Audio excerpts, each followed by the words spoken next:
تو جو آ رہی ہے اس پہ کیوں توجہ کرتے ہو؟ جو دوسرا جائز ہے اس پہ کیوں نہیں عمل کرتے؟ سارا تقسیم کر دیں، بات ختم ہوئی۔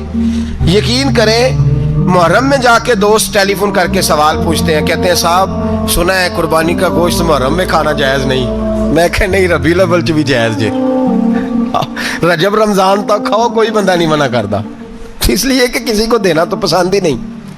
یا پھر اس میں سے جو خاص خاص چیزیں ہیں وہ اپنی فریج میں، اور باقی جو ہے وہ دوسروں کے لیے۔ یہ کیا طریقہ ہے ہمارا؟ قربانی اسلام کا ایک خوبصورت ترین عمل ہے، یہ محبوب ترین عبادت ہے اللہ تعالیٰ کی۔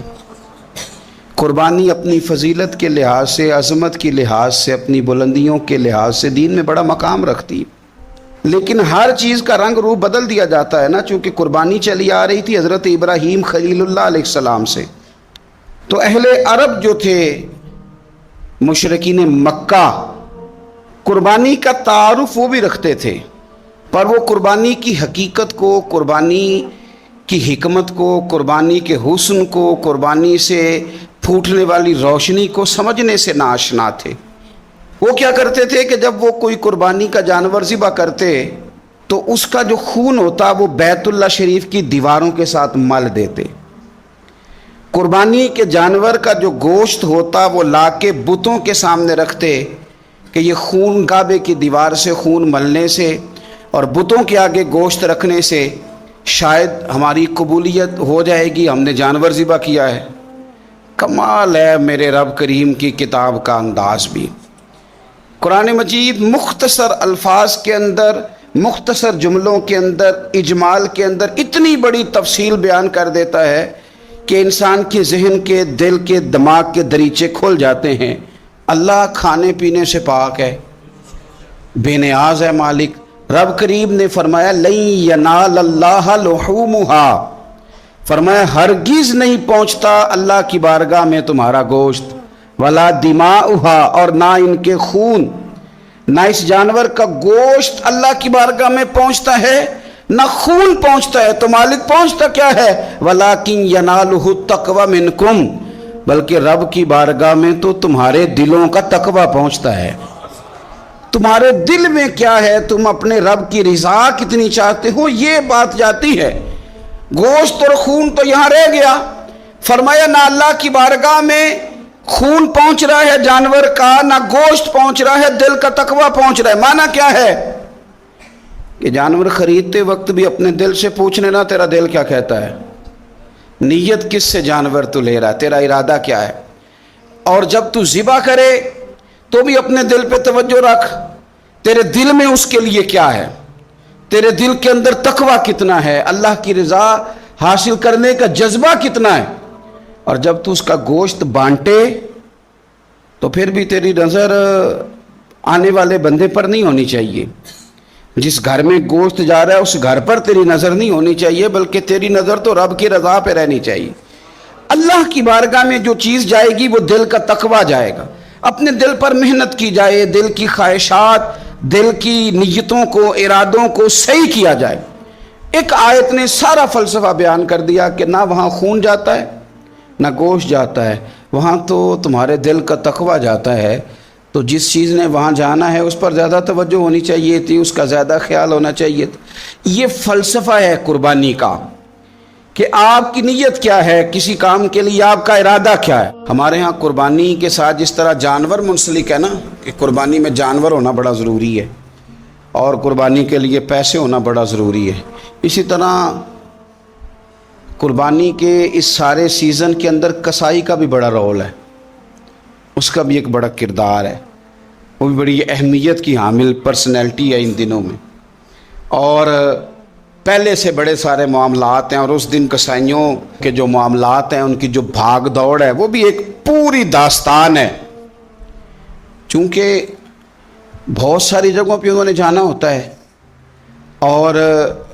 جہاں وہ بیٹھے ہوتے ہیں ان کو بھی کافی جلدی ہوتی ہے کہ جلدی سے جانور ذبح ہو جائے، جلدی سے گوشت بن جائے، اور جس جگہ انہوں نے بعد میں جانا ہوتا ہے ان کے بھی 15 فون آ چکے ہوتے ہیں، تو وہ جو خاص اسلام حکم دیتا ہے اس موقع پر، اور نبی پاک علیہ الصلوۃ والسلام کی جو خاص نصیحتیں ہیں اور حضور نے جو خاص احتیاطیں بتائی ہیں وہ احتیاطیں پوری نہیں ہوتی. دیکھیں آپ اس فلسفے کو سمجھیں کہ قربانی کی تعریف یہ ہے کہ مخصوص جانور مخصوص وقت میں اللہ کی رضا کے لیے ذبح کرنا ہے, اللہ کی رضا کے لیے. اب یہ نہیں ہے کہ آپ نے فٹافٹ آؤ دیکھا نہ تاؤ دیکھا, جس طرح کی چھری آپ کو مل گئی جس طرح ہو سکا بس اس کو مار دینا ہے. اسے ذبح کرنا ہے اور اچھے طریقے سے کرنا ہے. یہ حدیث آپ کو سیاستہ میں ملے گی, مسلم شریف میں ملے گی, ابو داؤد شریف میں ملے گی. حضرت شداد بن اوس رضی اللہ تعالیٰ عنہ حدیث کے راوی ہیں. نبی پاک صلی اللہ تعالیٰ علیہ وسلم نے فرمایا احسان کرنا اللہ نے فرض کیا ہے ہر چیز پر. مالک نے ہر چیز پر احسان کرنا فرض کیا ہے. تو فرمایا جب تم ذبح کرو تو اچھے طریقے کے ساتھ ذبح کرو, چھری کو تیز کرو, اور فرمایا ذبح ہونے والے جانور کو آرام پہنچاؤ. اچھے طریقے سے ذبح کرو, چھری تیز ہو, اسے آرام ہو, اسے تکلیف نہ پہنچاؤ. اچھے طریقے سے ذبح کرو, اسے ٹھنڈا ہو لینے دو, پھر اس کی کھال اتاری جائے, تھوڑی احتیاط کی جائے, اچھے طریقے سے چیزوں کو لیا جائے. آپ دیکھیے حضور ایک بات کرتے ہیں لیکن سوچ کے دھارے بدل کے رکھ دیتے ہیں. رسول کریم صلی اللہ تعالی وسلم گزر رہے تھے تو ایک شخص نے بکری کے پہلو پر پیر رکھا ہوا تھا اور وہ چھری تیز کر رہا تھا. یعنی بکری کو اس نے گرایا ہوا ہے, لٹایا ہوا ہے, اور پہلو پر پیر رکھا ہوا ہے, اور ساتھ ساتھ وہ چھری تیز کر رہا ہے. تو نبی پاک صلی اللہ تعالی علیہ وسلم نے کیا خوبصورت بات ارشاد فرمائی. حضور علیہ الصلوۃ والسلام فرمانے لگے تم اسے 2 موتیں دینا چاہتے ہو, دوہری تکلیف میں گویا تم مبتلا کرنا چاہتے ہو, اس کے سامنے ہی تم چھریاں تیز کر رہے. حضور فرمانے لگے 2 موتیں دینا چاہتے ہو, چاہیے تھا کہ پہلے سے یہ سارے اوزار تمہارے تیار ہوتے تو اس دن کسی ایمرجنسی کا شکار نہ ہو. 3 دن شریعت نے اسی لیے تو رکھے تھے, اسی لیے تو وقت رکھا تھا. آپ اس طرح کا کوئی ماحول نہ بنائیں جس سے جانور کو بھی تکلیف ہو, اذیت ہو. میں نے کہا کہ میرے کریم فرماتے ہیں رب نے ہر چیز پر احسان کرنا فرض کیا ہے. اچھے طریقے سے ذبح کریں, چھری کو تیز کریں, جانور کو آرام پہنچائیں.